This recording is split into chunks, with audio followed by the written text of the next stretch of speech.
Assalamualaikum warahmatullahi wabarakatuh. Waalaikumsalam warahmatullahi wabarakatuh. Yang pertama kepada Ibu Dr. Yuka Rahmawati MA dan teman-temanku yang saya banggakan. Sebelumnya, marilah kita mengucap basmalah sebelum memulai presentasi dan diskusi kali ini. Membaca Bismillah dimulai. Bismillahirrahmanirrahim. Saya Faida sebagai moderator dari kelompok 1 dengan materi manajemen risiko dalam analisis fraud dalam moral hazard pada profesional bank syariah. Baik, itu sebelumnya saya akan memperkenalkan dari anggota.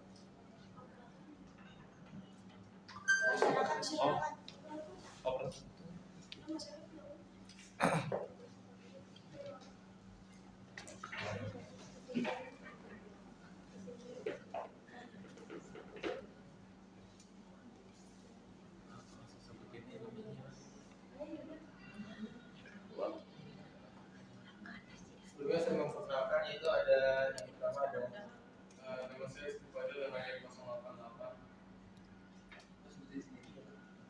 Nama saya Muhammad Direktur Tanjung sebagai Dewan Komisaris. Yang kedua ada Tasbih atau Sabila Kamila sebagai direktur utama.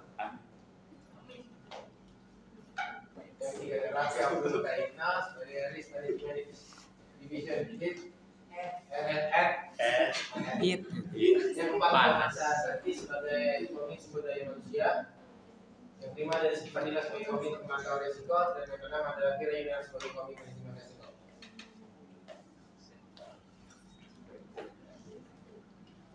Baik, itu yang pertama itu ada beberapa materi dan materi yang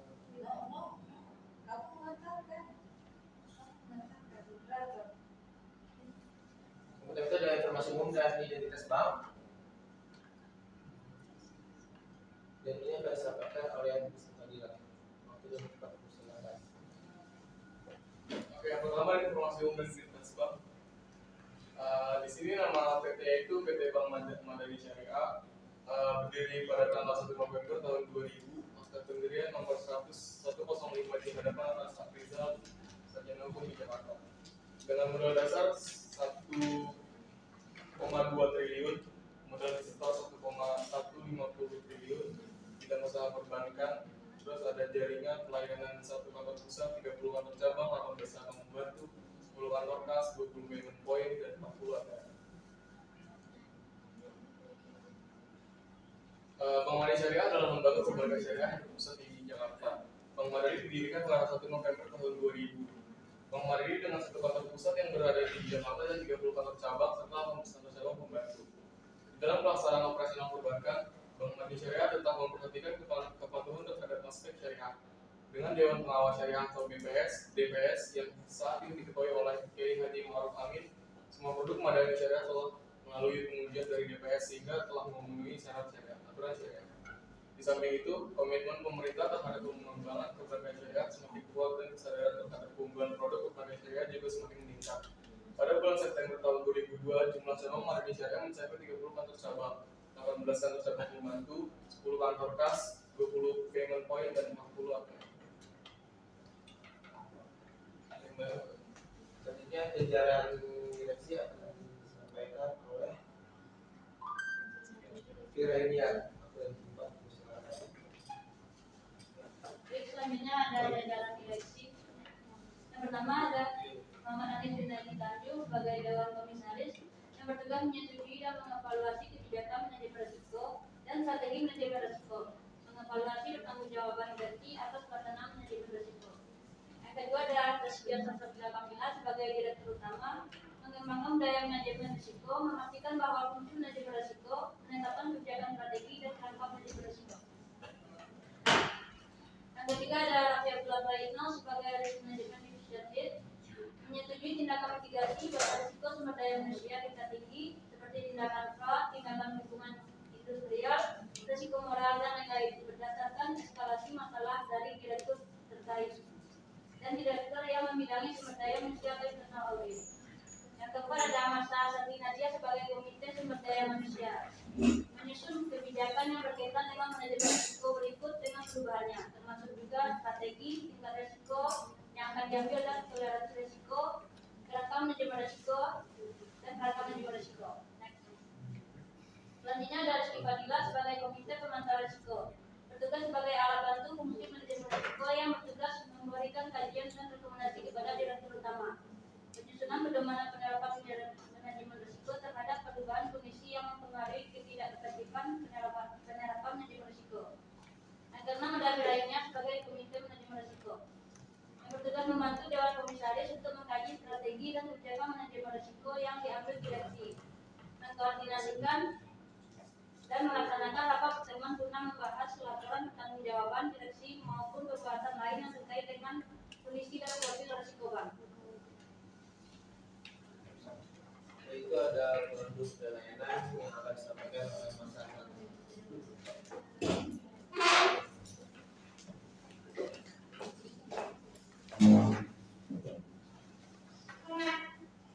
Baik, selanjutnya ada produk dan layanan.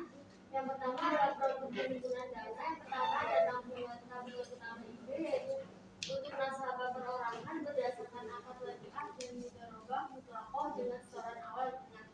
Yang kedua ada tabungan investasi IB untuk nasabah perorangan dengan akad mudharabah mutlaqah yang memberikan bagi hasil lebih tinggi untuk dana investasi yang besar. Yang ketiga ada tabungan tabungan IB, yang keempat ada tabungan rencana IB, yang kelima ada tabungan haji IB, yang keenam ada giro utama IB, yang ketujuh ada deposito khusus IB. Lalu ada produk penyaluran dana. Yang pertama ada SM Invest IB atau pembiayaan investasi dengan akad jual beli untuk membiayai kebutuhan investasi atau penggadaan barang modal seperti renovasi, rehabilitasi dan proyek baru. Yang kedua ada SM Capital IB atau pembiayaan modal kerja, tujuan pemberian tambahan dana untuk modal usaha baik untuk persediaan usaha atau menutupi piutang usaha dalam jangka waktu sampai 1 sampai 5 tahun. Yang ketiga ada pembiayaan IMBT IB, yang keempat ada pembiayaan MFI IB, yang kelima ada pembiayaan berkah IB, mudharabah dan ijarah, yang keenam ada pembiayaan geria berkah IB, dan yang ketujuh ada pembiayaan kepemilikan syariah.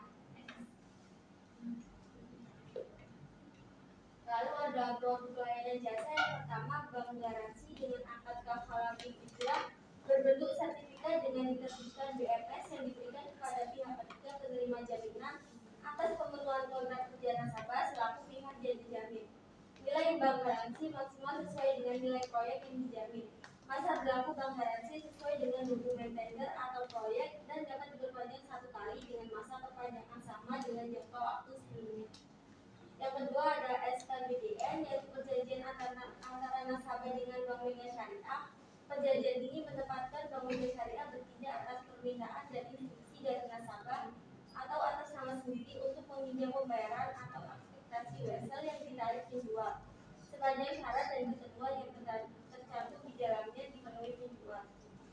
Lalu ada layanan e-channel. Yang pertama ada M-Syariah, yang kedua ada Cash Management Service, yang ketiga ada virtual akun, yang keempat ada EDC Mobile Madani Syariah, dan yang kelima ada e-payment.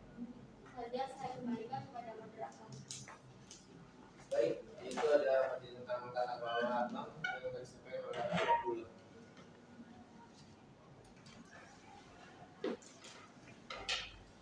Di sini ada tata kelola bank mengimplementasikan prinsip good corporate governance atau GCG yang dibangun untuk menciptakan kepercayaan stakeholder terhadap perusahaan. Prinsip ini diambil dari good governance atau tata kelola pemerintahan yang bersih dan transparan.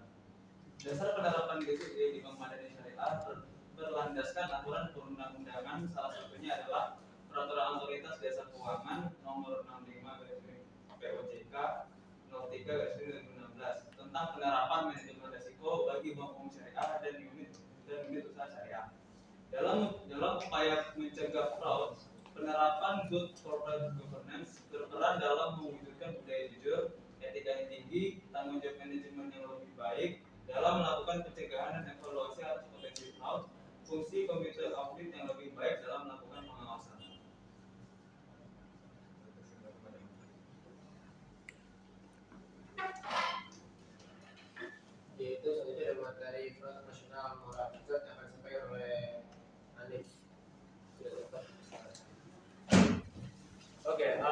selanjutnya itu ada fraud operational moral hazard.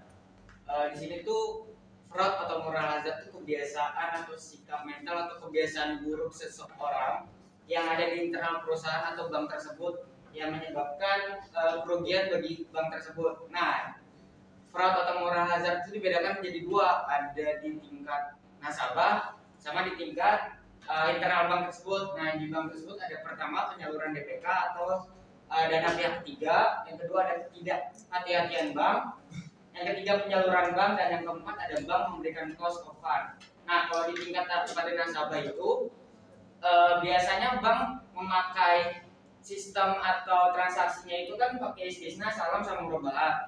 Jarang pakai mudharabah dan musyarakah karena sering terjadinya di situ. Next.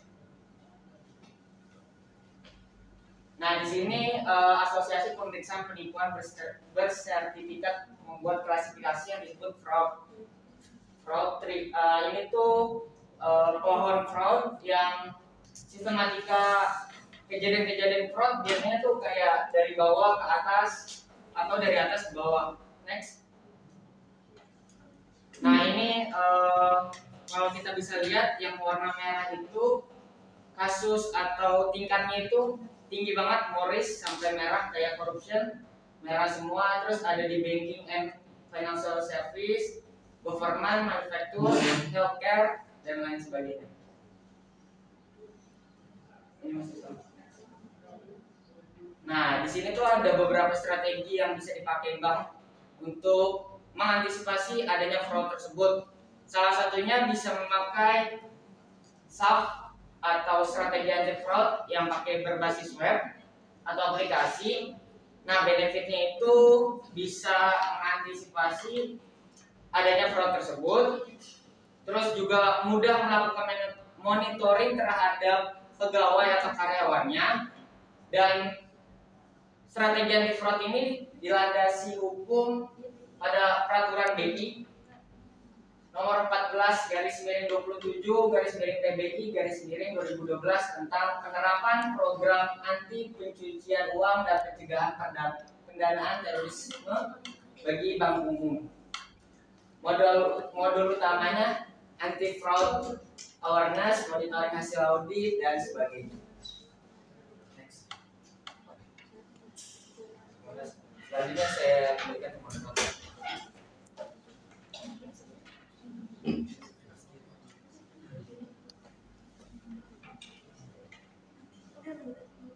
Baik, materi selanjutnya itu studi kasus yang akan disampaikan oleh Askia. Ya, selanjutnya materi studi kasus. Ini kalian bisa sambil dibuka aja ya tulisan yang ada di grup, soalnya lagi di dalam terlebih dahulu. Dan di sini studi kasusnya itu kami mengambil studi kasus kecurangan atau fraud dan moral hazard pada Bank Madani Syariah. Yang terjadi adalah raibnya dana deposito nasabah sebanyak 500 miliar hingga pemalsuan bukti transfer mobile banking di Bank Madani Syariah. Nah, raibnya dana deposito nasabah ini sebanyak 500 miliar itu dimiliki oleh 15 orang nasabah tersebut. Jadi 500 miliar itu punya 15 orang nasabah. Yang mana terjadi pada cabang Aceh yang terjadi pada 1 Oktober 2022, 1 bulan yang lalu. Terus bergulir dan tengah diawasi secara berlanjut oleh OJK. Nah, OJK ini menegaskan bahwasannya OJK itu sangat menaruh perhatian kepada Bank Madani Syariah tentunya dalam perkembangan dan penyelesaian kasus fraud tersebut, dan telah berkomunikasi sebagai tindakan intensif kepada berbagai pihak khususnya Bank Madani Syariah sebagai penyelesaian kasusnya. Namun pada saat terjadi fraud tersebut yang dilaporkan oleh manajemen Bank Mega Syariah itu bertolak belakang dengan kewenangan OJK. Apabila telah terjadi kecurangan, kan harusnya kan diselidiki segala aktivitas transaksi maupun operasional pada Bank Madani Syariah ini. Nah, tapi di sisi lain ini pihak OJK itu memilih sedang berbenah soal tingkat kesehatan bank dan keamanan bank, yang mana tahu betul apa yang mereka kerjakan itu tidak selaras dengan fungsi dan kewenangannya itu. Nah, mereka itu lebih mementingkan untuk meninjau kesehatan bank dibanding untuk menyelesaikan kasus dari Bank Madani Syariah gitu. Tetapi ya walaupun hal tersebut, tapi ada bantu-bantunya gitu. Tapi nggak semuanya turun tangan. Terus di sisi lain menurut pihak OJK itu sendiri mengatakan ini termasuk kejadian besar yang menimbulkan kerugian sehingga harus jadi evaluasi besar bagi manajemen dan seluruh pemilik saham Bank Madani Syariah. Dengan begitu, OJK menegaskan tidak ingin terlibat dan kasus BMS ini karena pihak OJK itu menganggapnya sudah gitu melakukan kewenangan dan tugasnya dalam pengawasan terhadap bank sebaik mungkin, tetapi tidak ikut untuk menyelesaikan kasus tersebut sampai akhir gitu karena memang lagi menyelidiki kesehatan bank gitu. Jadi mereka itu lebih prefer untuk urgensinya untuk meninjau kesehatan bank lain gitu. Nah, dari Raffi Abdullah sebagai Risk Management Division Head menjelaskan kronologi raibnya dana deposito 500 miliar ini terjadi pada 15 nasabah cabang Aceh tersebut. Nah, bermula dari adanya kejadian fraud yang dilakukan oleh oknum internal Bank Madani Syariah pada aktivitas pendanaan di kantor cabang. Namun oknum ini tuh memberikan pembelaan bahwasannya sepenuhnya itu bukan kesalahan dari dia gitu, ada dibantu oleh yang lainnya dan tidak mengetahui mekanisme yang sebenarnya 500 miliar itu kok udah ada di saya gitu. Nah, ujar oknum yang diketahui sebagai supervisor tersebut. Nah, berarti si yang internal ini tuh sebagai supervisor di Bank Madani Syariahnya. Dan kini pegawai tersebut itu sudah dipecat oleh kami sebagai pihak bank dan telah ditetapkan sebagai tersangka dalam proses penahanan yang berwajib. Kita ketahui juga bahwasannya dana deposito itu kan merupakan jenis simpanan yang tidak bisa diambil secara tiba-tiba kan, berjangka, ada yang 1 tahun, ada yang sampai 3 bulan juga ada. Nah, jika ingin menarik dana deposito kan maka beberapa bank itu termasuk kami Bank Madani Syariah itu memperbolehkan penarikan deposito secara tiba-tiba, namun dikenakan sejumlah penalti atau potongan yang harus ditanggung nasabah. Namun pada catatan laporan keuangan itu tidak ada pemasukan sebagai pendapatan dana non halal sebagai dana kebajikan. Maksudnya kalau penalti kan berarti masuknya ke denda kan, denda itu kan dana non halal. Nah, sebelumnya untuk membuka dan mencairkan rekening deposito secara online cukup melakukan login My M Syariah gitu. Kami juga selaku Bank Madani Syariah itu memiliki layanan e-channel yaitu berupa aplikasi yang bisa di-download, ada My M Syariah, dan di mana itu kita bisa membuka rekening deposito itu secara online dan juga penarikannya bisa secara online. Dan jika ingin dicairkan juga harus memenuhi syarat jatuh tempo dan setelahnya harus memasukkan PIN untuk mendapatkan pencairan dana tersebut.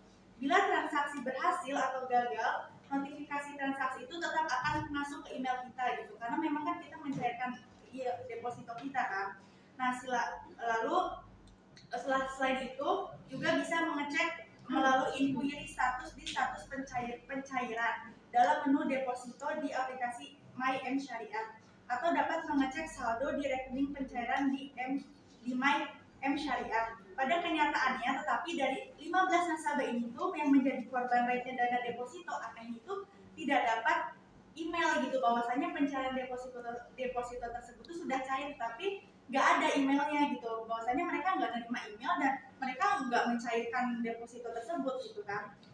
Lalu kemana 500 miliar tersebut? Nah, Bank Madani Syariah memang terbilang masih baru tahun 2000 ya. Namun dalam beberapa perkembangan ini menunjukkan kredibilitas yang tinggi sehingga menjadi kepercayaan nasabah dalam kegiatan funding. Nah, Bank Madani Syariah itu tentu menyampaikan kepada pihak OJK bahwa mereka juga memiliki itikat yang baik untuk menyelesaikan kasus ini. Bank Madani Syariah telah melakukan beberapa kali pertemuan langsung dengan para nasabah serta pihak kuasa hukum nasabah untuk membahas dan memberikan penjelasan langsung terkait transaksi nasabah serta proses hukum yang sedang berlangsung. Namun menurut Direktur Utama Bank Madani Syariah, saya sendiri Taskia, memang masih ada beberapa hal yang belum menjadi kesepakatan dari pihak bank dan juga dari pihak nasabah, terutama terkait jumlah klaim dana yang hilang. Karena menurut pelaku ini, ia itu kan tidak sendirian, tadi bilang kan bahwasannya si yang mantan pegawai yang supervisor itu tuh tidak sendirian untuk menjalankan aksinya gitu untuk mendapatkan 500 miliar tersebut. Dan tentunya sebagian besar dana yang diklaim oleh nasabah tersebut tuh telah dicairkan sebelumnya, dan mungkin ada beberapa oknum lain nih selain yang dari pegawai internal yang sudah dipecat tersebut dan belum teridentifikasi, maupun oknum eksternal yang mengambil keuntungan atau moral hazard tetapi lolos dari kerugian yang dialihkan kepada orang lain.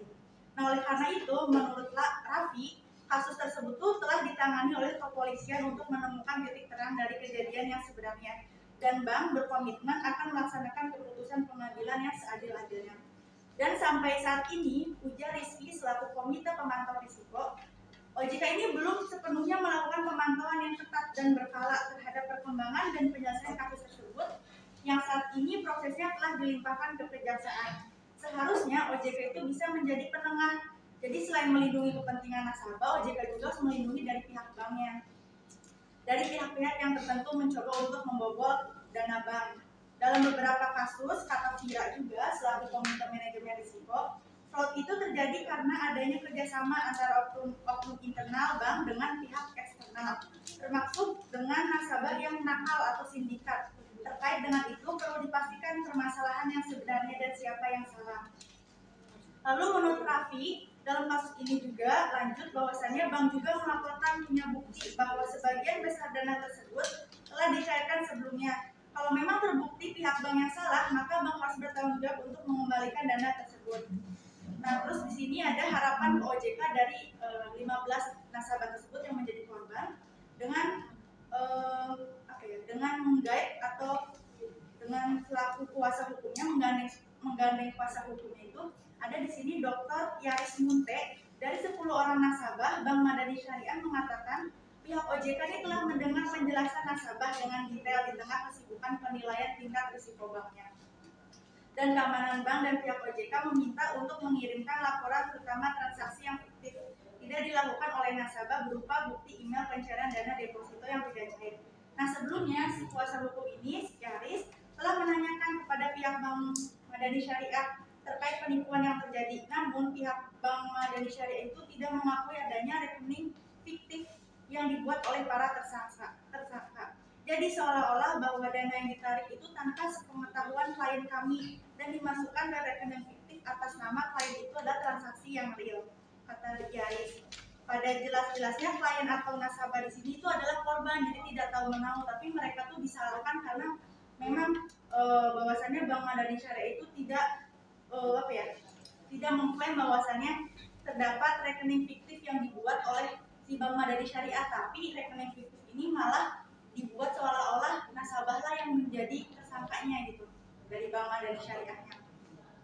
Lalu dua tersangka internal Bank Madani Syariah, pihak BMS pun tidak tinggal diam dalam menanggapi pemberitaan yang telah tersebar dan menjadi konsumsi publik berkali-kali, mencoba meluruskan persoalan tersebut melalui Komite Sumber Daya Manusia Perusahaan. Yang di sini ada Mahsa menyatakan 2 dari 3 orang tersangka pembobolan dana deposito nasabah berasal dari internal bank. 1 orang tersangka lainnya merupakan teman dari salah satu oknum internal Bank Mega Syariah yang melakukan pembobolan dana nasabah dan bekerja sama dengan salah satu mantan pegawai Bank Madani Syariah yang telah terlebih dahulu dipecat akibat melakukan manipulasi pembukuan pemalsuan di teller 5 bulan lalu. Nah, tersangka mantan pegawai BMS ini ikut serta dalam menyebarkan informasi penggantian biaya administrasi ATM BMS dengan alih pembaharuan layanan Bank Madani Syariah. Kan di sini kan tadi ada satu tersangka udah pasti yang si supervisor itu yang sudah menjadi tersangka. Lalu menggandeng temannya juga yang masih menjadi pegawai, dan di sini muncul tersangka lain yang memang menjadi tersangka tersebut itu sudah dipecat dari Bank Madani Syariahnya karena memang 2 bulan yang lalu itu melakukan manipulasi pemalsuan pembukaan di teller, dan si yang oknum tersangka itu pas dipecat itu bekerja sama dengan pegawai internal Bank Madani Syariahnya gitu, untuk melancarkan aksinya dengan cara pengalihan isu di sini itu dalam 1 Oktober silam kasus ini tuh diketahui dari nasabah yang bernama Catherine, salah satu nasabah yang dari 15 tersebut ingin mengambil produk deposito berjangka Bank Madani sejak tahun 2021-2022 dengan jangka waktu antara 1 bulan sampai 3 bulan dengan mekanisme automatic rollover alias diperpanjang secara otomatis. Selama menjadi nasabah Bank Madani Syariah, lanjutnya si Catherine ini tidak pernah mencairkan depositonya hingga suatu ketika sang nasabah ini mendengar kabar dari 15 nasabah deposito lainnya yang menjadi korban pada grup WA yang memang menjadi mungkin nasabah memiliki grup WA yang di deposito gitu, bahwa tidak bisa mencairkan dana depositonya di BMS. Sang klien juga mendapatkan pengupdatean aplikasi MyMSyariah untuk tampilan fitur yang lebih maksimal pada pekan tersebut, sehingga para nasabah ini datang ke Bank Madani Syariah pada 1 Oktober 2022 untuk mencairkan depositonya. Ternyata petugas bank ini dari kami itu mengatakan bahwasannya deposito itu telah dicairkan dan rekeningnya sudah dibekukan gitu, tetapi dari 15 nasabah tersebut kan tidak mencairkan depositonya gitu, walaupun di deposito yang melalui aplikasi dan tidak menerima email gitu. Berarti yang 500 miliar itu kemana? Atas penjelasan Catherine selaku nasabah tersebut mendengar penjelasan tersebut karena asli bukti deposito itu masih ada di tangannya dan tanda tangan yang ada pada formulir pencairan yang diperlihatkan petugas Bank Madani Syariah pun, walaupun terdapat fitur e-deposito bukti fisik harus ada, maka tanda tangan tersebut membuktikan bukan tanda tangan nasabah. Namun sudah dari 1 bulan yang lalu, tutur Catherine nasabah ini tidak mendapatkan penanggapan atau penjelasan apapun dari Bank Madani Syariah. Lantas menulis surat kepada BMS meminta penjelasan resmi dan pertanggungjawaban pembayaran deposito atas nama nasabahnya, namun surat tidak pernah mendapatkan jawaban dari BMS. Sebagai catatan, Catherine juga sebagai perwakilan korban raibnya dana deposito nasabah melayangkan tembusan surat kepada Grup Penanganan Anti Fraud dan Departemen Perlindungan Konsumen ke Otoritas Jasa Keuangan. Mungkin studi kasus dari kelompok kami dari Bank Madani Syariah sekian. Bisa ditanggapi oleh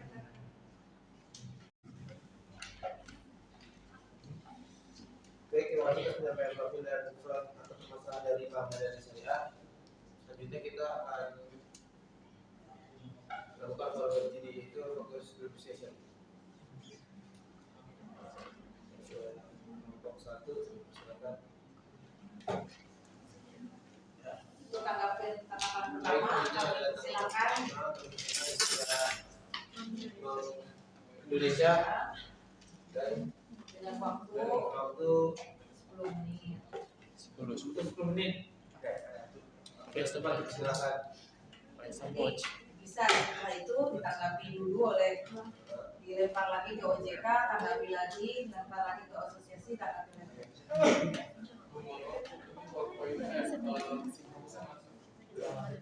Tapi bisa nggak? Terima kasih atas kesempatannya. Kami di sini dari Bank Indonesia izin untuk memaparkan solusi dari kami dari Bank Indonesia, yaitu terungkapnya berbagai kasus fraud di Bank Madani ini di sektor perbankan yang tentunya merugikan nasabah ataupun bank sendiri, Bank Madani sendiri.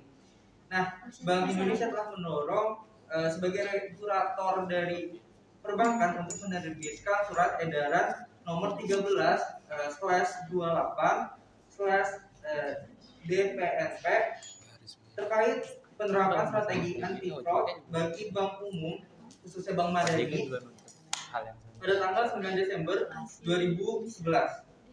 Nah, isinya sendiri yaitu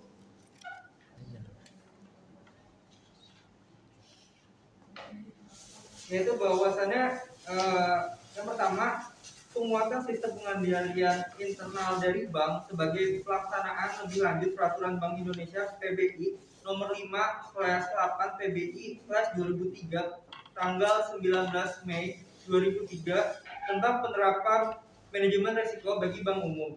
Kemudian yang kedua, terungkapnya berbagai kasus fraud di sektor perbankan yang merugikan nasabah dan atau bank, maka perlu diatur ketentuan mengenai penerapan strategi anti fraud.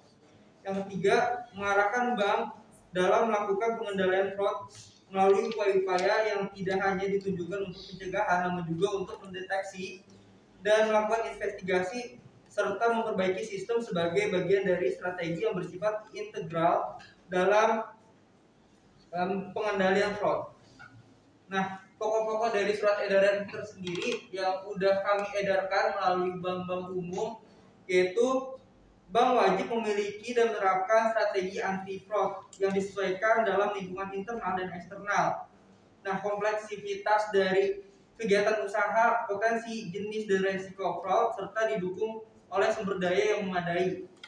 Kemudian strategi anti fraud merupakan bagian dari kebijakan strategis yang penerapannya diwujudkan dalam sistem pengendalian fraud.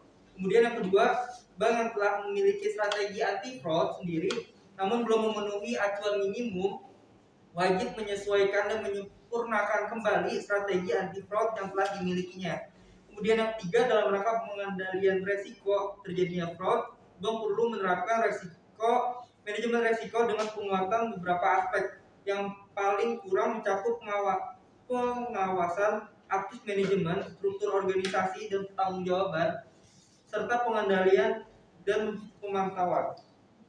Nah, Bank Indonesia memiliki 4 pilar sebagai berikut. Yang pertama, pencegahan, yaitu memuat perangkat-perangkat dalam rangka mengurangi potensi resiko terjadinya fraud yang lebih mencakup anti fraud awareness, identifikasi kerawanan, dan know your employee. Kemudian yang kedua, deteksi.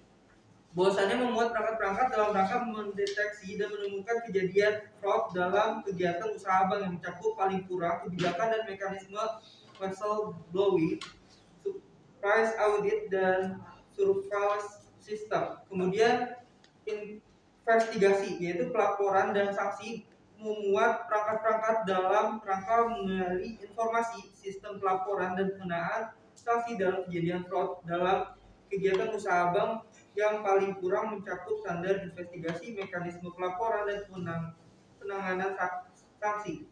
Kemudian yang terakhir yaitu pemantauan, evaluasi, dan tindak lanjut memuat perangkat-perangkat dalam rangka memantau dan mengevaluasi kejadian fraud serta tindak lanjut yang diperlukan berdasarkan hasil evaluasi yang paling mencakup pemantauan dan evaluasi atas kejadian fraud serta mekanisme tindak lanjut. Mungkin dari ada tambahan?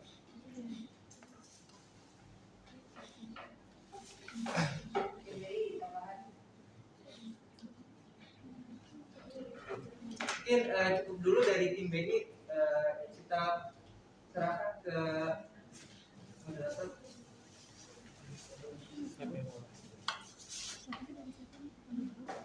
Baik, selanjutnya akan ada sini dari otoritas jasa keuangan JK. Oke, silakan.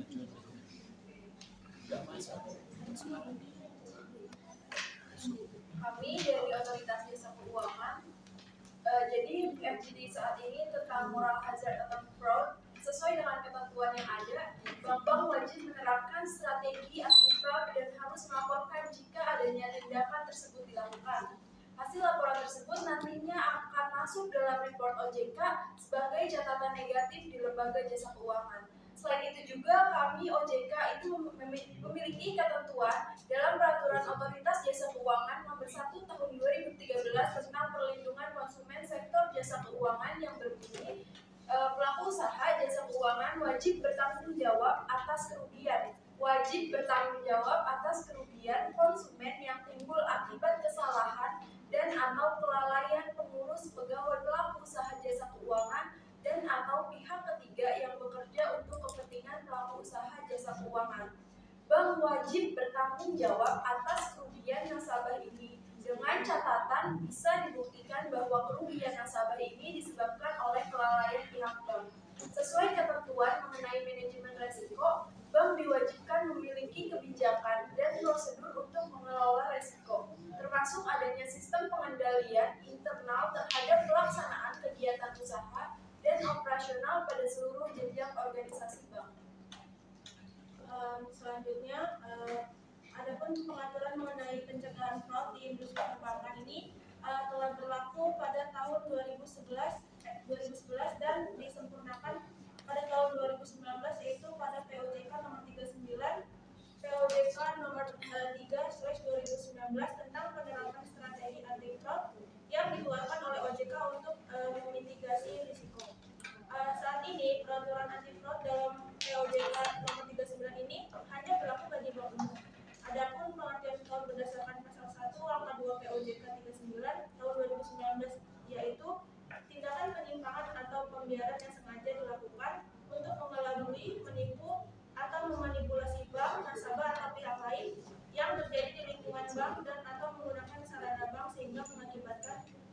bank, nasabah atau pihak lain menderita kerugian dan atau pelaku fraud memperoleh keuntungan baik secara langsung maupun tidak langsung. Adapun perbuatan yang tergolong dalam fraud ini ada 6. Contohnya itu ada kecurangan, penipuan, penggelapan aset, pembocoran informasi, tindak pidana perbankan dan tindakan lain. Jadi OJK ini menyadari bahwa dalam setiap kegiatan usaha bank dapat terpapar risiko operasi yang salah satunya itu berasal dari fraud. Jadi oleh karena itu melalui POJK 39 tahun 2019, OJK mewajibkan bank untuk menyusun dan menerapkan strategi anti fraud secara efektif, dan penyusunan dan penerapan strategi anti fraud itu paling sedikit memuat 4 pilar sama seperti yang peraturan Bank Indonesia tadi, yaitu ada pencegahan, ada deteksi, kemudian ada investigasi, pelaporan dan sanksi, serta ada pemantauan, evaluasi dan tindak lanjut yang selanjutnya akan menjadi objek pengawasan OJK. Nah, selanjutnya dalam POJK 39 tahun 2019 juga diatur bahwa Bank Umum harus menyampaikan laporan implementasi strategi tersebut per Senin. Apabila terjadi fraud, bank harus melaporkan paling lambat 3 hari setelah kejadian. Di samping itu, bank juga harus melaporkan pelaku fraud seperti nasabah, pihak internal bank, pihak yang berhubungan langsung seperti misalnya vendor, investor, pemasok, pejabat negara, rekanan, dan pihak yang tidak berhubungan langsung. Jadi singkatnya itu, perbankan itu secara rutin memang diharuskan untuk melaporkan strategi anti fraud yang diterapkan di masing-masing bank pada OJK. Dengan adanya laporan ini, OJK kelak akan menyimpan data tindakan-tindakan fraud yang terjadi di industri perbankan. Sementara untuk ketentuan sanksi dalam peraturan ini tentunya mulai dari teguran, denda, penilaian tingkat kesehatan bank, larangan menampilkan produk hingga pembukuan kegiatan usaha tertentu. Selain itu, OJK juga telah mengatur terkait kualifikasi SDM industri keuangan, khususnya key person dari industri yang dimaksud. Kebijakan tersebut tertuang dalam PJOK nomor 27/PJOK 03/2016 tentang penilaian kemampuan dan kepatuhan bagi pihak utama lembaga jasa keuangan.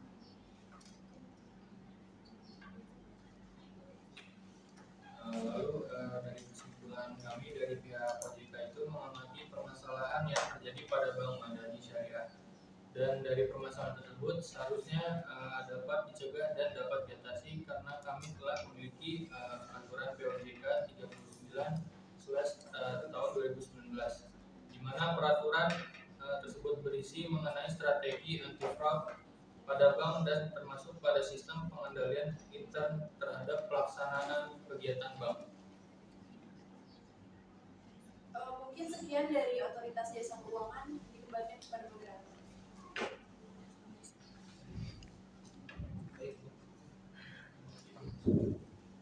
Baik, itu akan saya kembali. Baik, selanjutnya akan saya persilakan untuk ke Bang Syariah. Sudah cepat istirahat. Ya, saya dari Bank Madani Syariah untuk bisa menyampaikan keluh kesah dari kami sendiri. Terdapat, kita tadi bilang dari Bank Indonesia itu sendiri dalam penerapan strategi anti fraud itu kan paling sedikit ada 4 pilar ya. Yang tadi dari pencegahan, deteksi, investigasi, pelaporan dan juga sanksi gitu kan. Nah dari kami sendiri itu kan di sini yang kami permasalahan itu dari produk lending gitu kan, penghimpunan dana deposito, bukannya dari lending atau penyaluran dana. Apalagi dari penghimpunan dana ini kita sudah memakai sistem aplikasi kan di deposito tersebut. Nah, dari penerapan strategi anti fraud ini yang dari BI tersebut gitu, dari yang mulai dari peraturan-peraturannya gitu, ada nggak sih yang mencakup untuk melindungi data konsumen dalam hal untuk tidak adanya kebocoran data maupun kebobolan dana dari deposito itu sendiri gitu kan. Dari kami juga tidak mengetahui adanya pembobolan di aplikasi kami gitu, karena memang hal tersebut kan dalam artian perkembangan teknologi yang canggih ini kan ancamannya itu kan dari pihak luarnya seperti hacker dan juga lain itu kan sangat rentan gitu kan teknologi seperti sekarang ini. Nah dari Bank Indonesia sendiri itu ada nggak sih kayak peraturan yang memang ditujukan untuk melindungi data konsumen agar tidak bocor gitu dari serangan hacker, dan juga bagaimana efektivitasnya dalam meningkatkan kinerja dari aplikasi yang mana bank ini kan sudah digital semua ya dalam hal layanannya, mulai dari penghubungan dan juga penyaluran pembiayaannya gitu. Ada masih dari BI itu sendiri untuk meminimalisir gitu atas hal kejadian tersebut. Karena dari kami sendiri sangat kewalahan gitu, bukan dari Bank Mandiri Syariah kan tidak hanya memikirkan bagaimana pengupgradean layanan software yang ada pada aplikasi MyM Syariah gitu kan. Kami juga dari teknis kinerja operasional secara langsung di lapangan aja sudah sulit gitu untuk memantau kegiatan di aplikasinya itu bagaimana running on.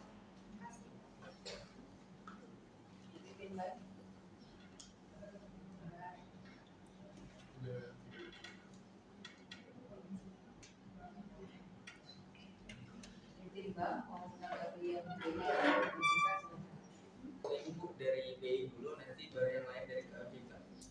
Jadi di BI dulu nanggepin, nanti setelah itu baru dari kami nanggepin KBK.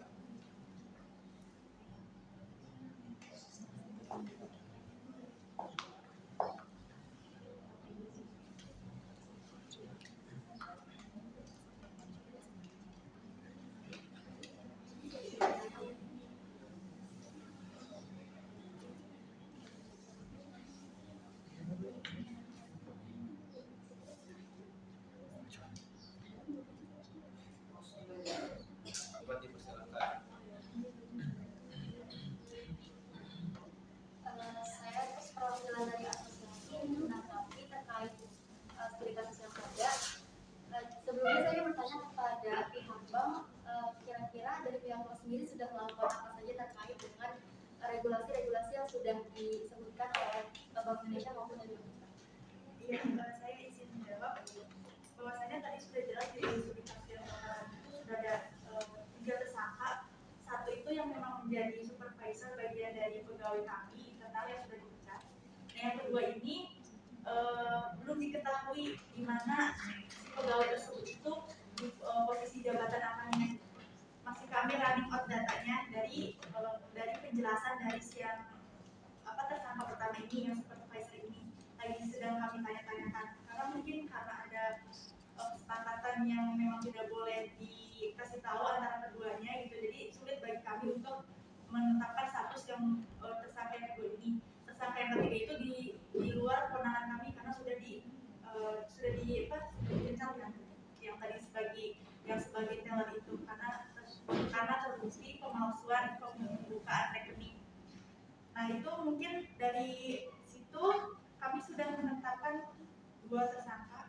Satu ini masih belum kami selidiki, dan untuk hubungannya dengan yang tadi yang Bank Indonesia itu sendiri, dalam hal pencegahannya kami sudah melakukan intervensi lebih lanjut kepada beberapa pegawai kami, di mana sudah melakukan pelatihan pengembangan manajemen risiko melalui badan asosiasi juga, dan juga training perkembangan pelatihan juga untuk menghadapi strategi anti fraud baik itu di jajaran direksi atas maupun di staf bawah.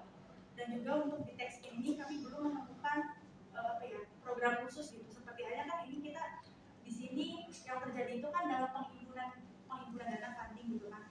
Berbeda halnya dengan pembiayaan itu sudah ada dari sistem OJK itu ada 5C itu kan untuk mengidentifikasi layak tidaknya diberikan pinjaman. Tetapi kalau untuk penghimpunan dana kami itu mendeteksinya apa gitu kan, ini juga kan bukan kesalahan dari nasabahnya, memang ada kecurangan dari pihak lain yang cara deteksinya gimana. Maka dari saya tanyakan kepada BI, ada nggak sih running out itu untuk melakukan pelindungan dari data konsumen, data nasabah yang agar tidak bocor, dan itu mungkin salah satu alternatif dari deteksi tersebut dengan cara meminta BI ataupun OJK untuk menetapkan beberapa regulasi yang memang untuk mencegah keamanan data nasabah yang tidak bocor. Karena mungkin itu bukan kewenangan dari kami karena memang sifatnya universal juga. Sebenarnya dalam peraturan Bank Indonesia itu sudah ada tentang perlindungan konsumen. Jadi di nomor 22/20/PBI/2020 tentang perlindungan konsumen Bank Indonesia. Nah, di peraturan Bank Indonesia tersebut itu sebenarnya juga sudah diatur mengenai prinsip konsumen yang terdiri atas kesetaraan dan perlakuan yang adil, kemudian keterbukaan dan transparansi, edukasi dan literasi, perilaku bisnis yang bertanggung jawab, perlindungan aset konsumen terhadap penyalahgunaan, perlindungan data dan atau informasi konsumen, dan juga penanganan dan penyelesaian pengaduan yang efektif.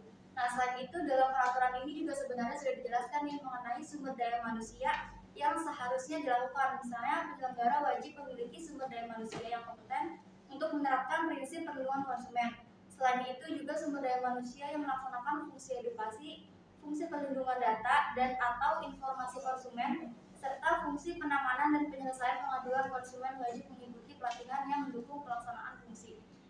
Nah, dari Bank Indonesia sendiri kan artinya sudah memiliki regulasi.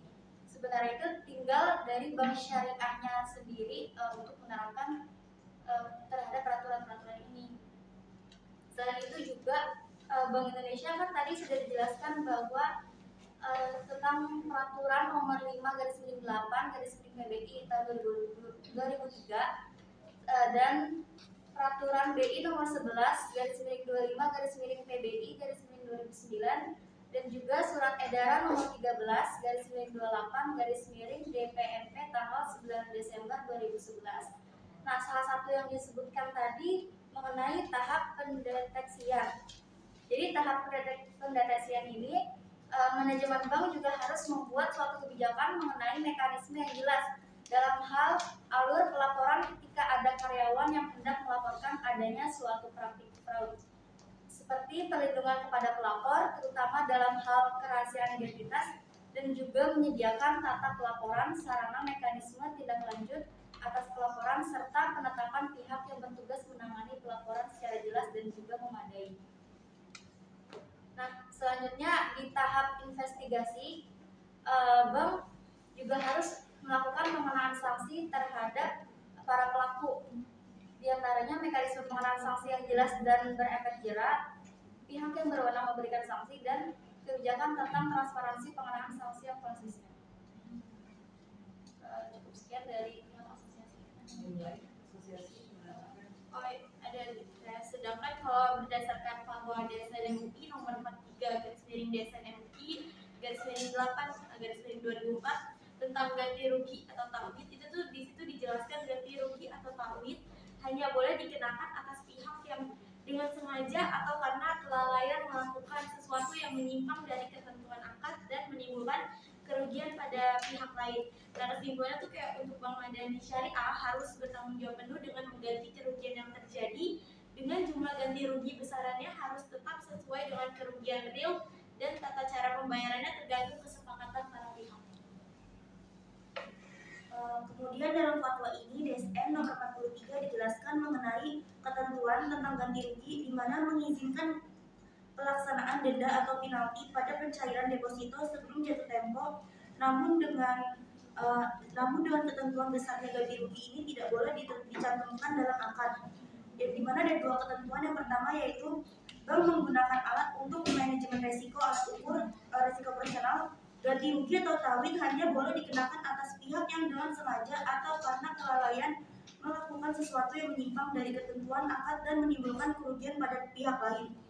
Yang kedua, besarnya ganti rugi ini tidak boleh dicantumkan dalam akad. Sekian, terima kasih.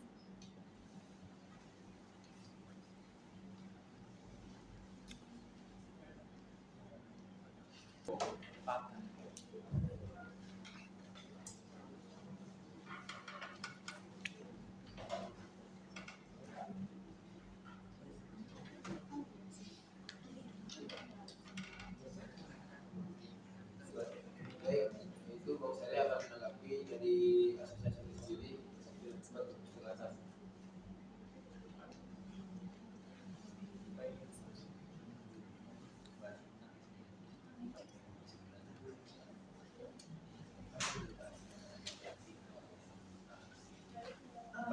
Saya izin menanggapi dari pihak asosiasi. Tadi kan asosiasi kan memberikan saran yang bahwasannya untuk diadakannya pelatihan dan juga pengawasan yang berdampak pada efektivitas dari kami gitu selaku bank di sini, terutama fokusnya pada manajemen sumber daya manusianya jadi pegawai. Nah, di sini yang ingin saya tanyakan, tadi kan sudah ada kan beberapa perlindungan yang memang sudah mencakup prinsip kesetaraan, keterbukaan, bahkan sampai perlindungan data sumber daya manusia, di mana itu mencakup dari kompetensi bank maupun kompetensi dari nasabah itu sendiri, di mana tadi dia bilang itu ada dari Bank BI, ada ya tadi. Itu bisa disebutin atau dijelaskan oleh pihak BI itu sendiri gimana mekanismenya? Mekanisme yang tadi dari asosiasi yang perlindungan data, yang kan udah ada katanya peraturannya. Ini tapi banyak sih. Iya. Poin-poin aja gitu. Iya, tim BI yang mulai harus menanggapi juga.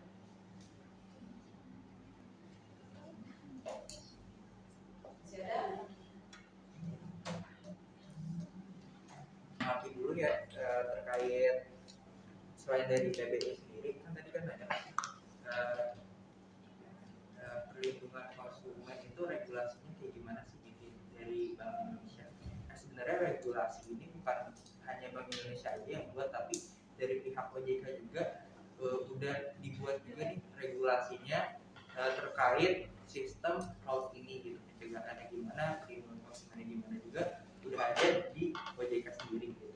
Nah, di OJK sendiri juga bahas OJK ya sedikit, itu tuh udah jelas banget gitu.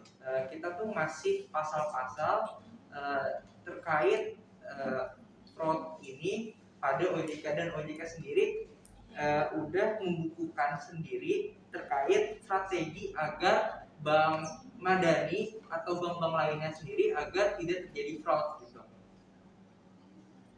Nah, mungkin sebelumnya teman-teman dari Bank Madani sendiri apakah udah mencek terkait buku tentang strategi anti fraud dari pihak OJK atau belum nih?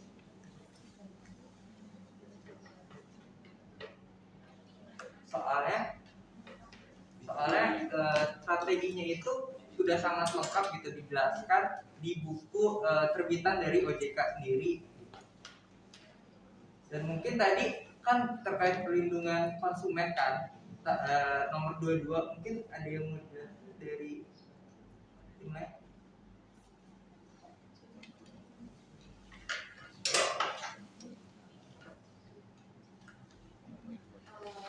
Mungkin tentang perlindungan konsumen, di sini ada penerapan manajemen resikonya, yang dimana ini pihak bank yang bersangkutan perlu melakukan pengawasan aktif oleh pengurus dan pengawas.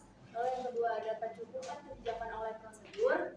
Ketiga ini kecukupan proses identifikasi, lalu pengukuran, pemantauan, dan pengendalian resiko. Dan yang terakhir ini melakukan sistem pengendalian internal yang menyeluruh.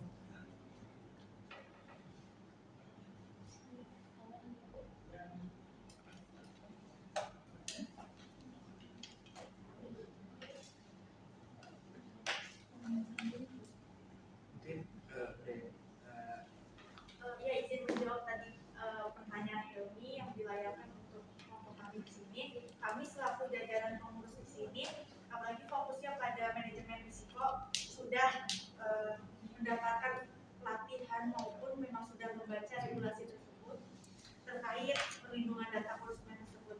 Namun edukasi perlindungan data konsumen tersebut kami belum melayangkan kepada beberapa pegawai melalui pelatihan dan juga pengembangan yang mungkin di situ miss-nya ya, karena lagi-lagi pegawai kami yang melakukan kelalaian kecurangan tersebut gitu.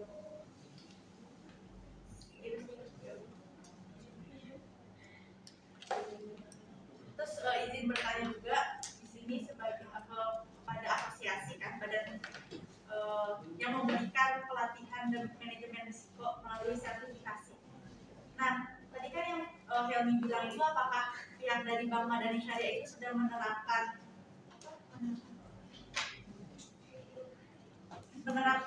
pembelajaran tentang perlindungan konsumen gitu kan? Kami sendiri dari pengurus itu sudah membaca atau mempelajari, memahami dengan betul, tetapi kami belum melayangkan informasi perlindungan data konsumen tersebut kepada bawahan kami, sehingga kan tadi disangkanya memang dari pegawai kan. Nah, izin bertanya juga, apakah di sini mungkin ke yang lain juga, apakah bank ini harus memiliki persetujuan dari pengawas sebelum menggunakan metodologi yang memang harus diserap oleh tingkat bawah gitu, staf, baik itu dari teller maupun yang lainnya, dari staf manajerial dan lainnya gitu, untuk mendapatkan memahami dari pembelajaran terkait perlindungan data konsumen tersebut. Itu ada peraturannya tidak, atau emang harus kami langsung aja gitu kasih gitu melalui pelatihan dan pengembangan. Oh iya, yang asosiasi juga mau nanya sih terkait tadi ada tauhid ya atau ganti rugi ya. Nah, tadi kan diduga dari pihak kita tuh ada 2 orang sama 1 orang itu eksternal. Nah, ganti ruginya itu dilimpahkan ke pihak kita semua atau bagaimana terkait sistematika dari DSR yang itu penjelasannya gimana? Karena di sini kan keterlibatannya itu ada 3 orang di internal sama eksternal. Apakah dilimpahkan ke kita semua atau bagaimana? Terima kasih.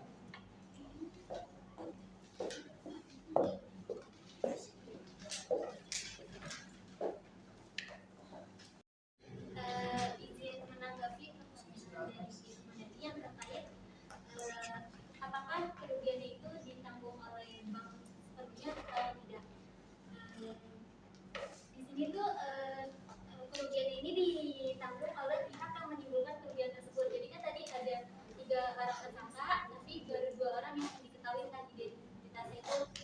Tapi 2 orang tersangka ini dia bakal nanti kerugiannya juga menanggung kerugiannya, tapi masih diawasi oleh bank tersebut, karena kan dia kasusnya ini di bank Madani Syariahnya kan, yang dimana nanti orang itu melihatnya itu tahunya bank Madani Syariah tanpa tahu siapa orang itu tersebut. Jadi kayak identitas bank Madani Syariah yang akan menimbulkan kayak rasa kepercayaan orang-orangnya hilang. Jadi bank Madani ini membantu pihak yang mengalami pihak yang membuat kerugian banknya sendiri.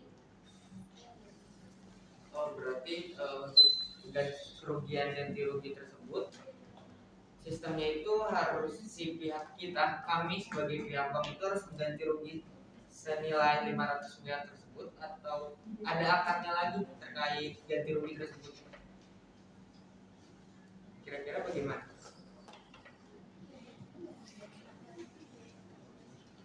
Tadi kan sudah dijelasin yang sekitarnya oleh pihak bank Madani Syariah, di mana deposito bank Madani Syariah ini tidak terdapat nih akadnya yang digunakan tuh akad apa. Nah, jadi kalau misalkan sudah dijelaskan kan mengenai deposito ini menggunakan akad apa, terus juga kalau misalkan ganti rugi ini besaran ganti ruginya itu yang sudah dijelaskan oleh Najwa itu tidak dicantumkan di dalam akad tersebut.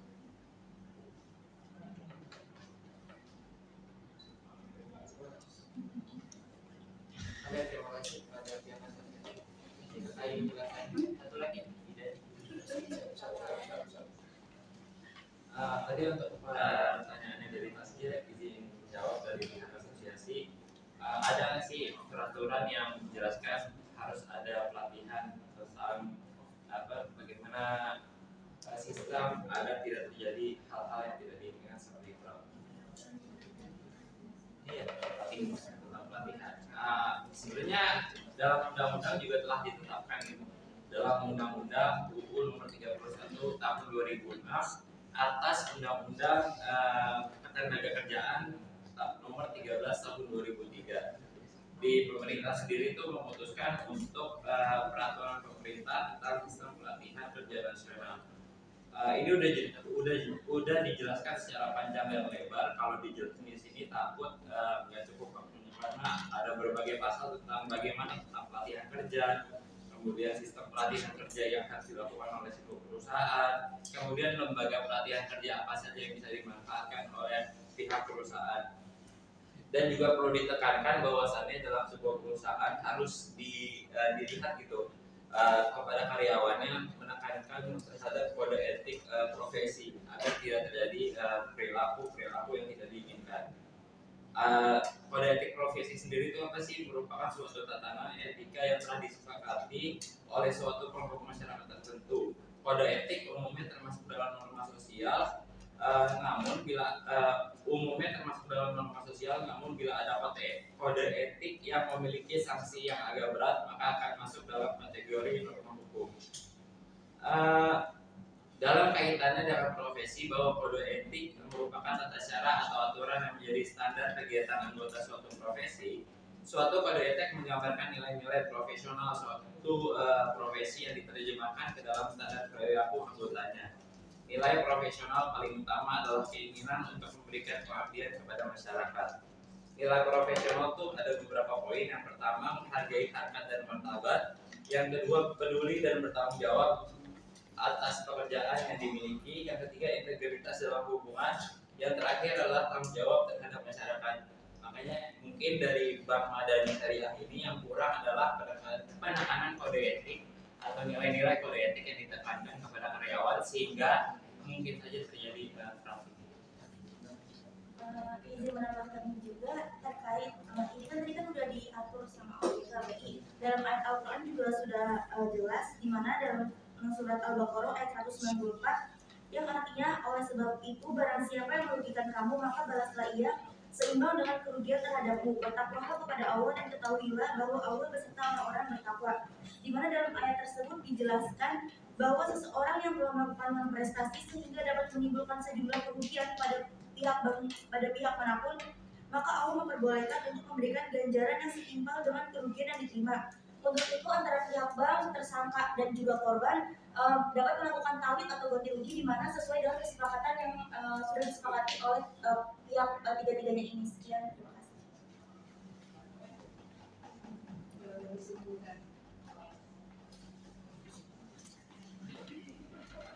Itu pada Bank Syariah ada yang disampaikan oleh lembaga-lembaga yang sudah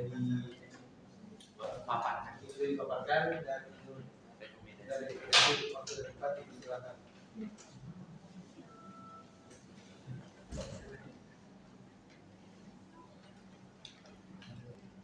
Ya, terima kasih kepada pihak OJK atas masukan dan sarannya. Selanjutnya kami akan melakukan penerapan manajemen risiko. Pertama, ada pengawasan aktif oleh pengurus dan pengawas, kecukupan kebijakan prosedur. Yang kedua, ada kecukupan prosedur identifikasi, pengukuran, pemantauan, dan ketiga ada pengendalian risiko. Dan yang terakhir ada sistem pengendalian intern yang menyeluruh. Terkait dalam penerapan perlindungan konsumen ini, Indonesia berkoordinasi dengan otoritas, kementerian, dan atau lembaga lainnya. Terima kasih.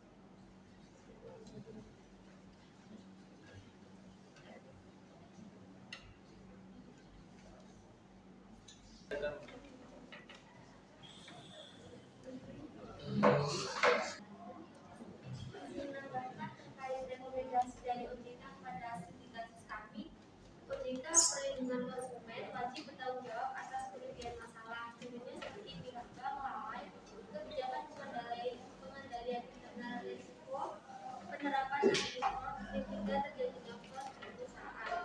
Lalu sosialisasi standar atau SOP, kenyamanan bekerja dalam perusahaan dan lain. Melakukan audit minimal 3 hari setelah kejadian. Baik, ini saya akan menanggapi dari pihak asosiasi. Sebelumnya terima kasih pada pihak asosiasi atas pembacaan beberapa peraturan dari DSN UI. Selanjutnya kami dari pihak Bank Madani Syariah akan mengganti kerugian senilai 500 miliar terhadap nasabah yang terkait. Ya.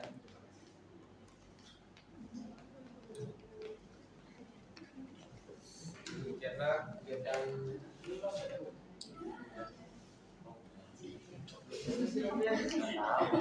ada lagi yang ditambahkan oleh lembaga-lembaga. Sudah ada.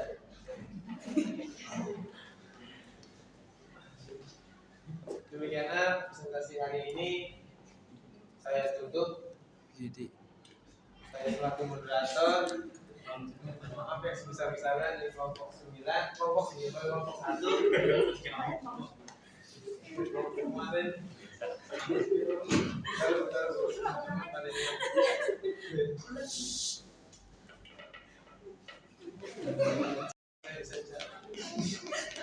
demikianlah presentasi hari ini saya tutup dengan membaca alhamdulillah terlebih dahulu. Alhamdulillah.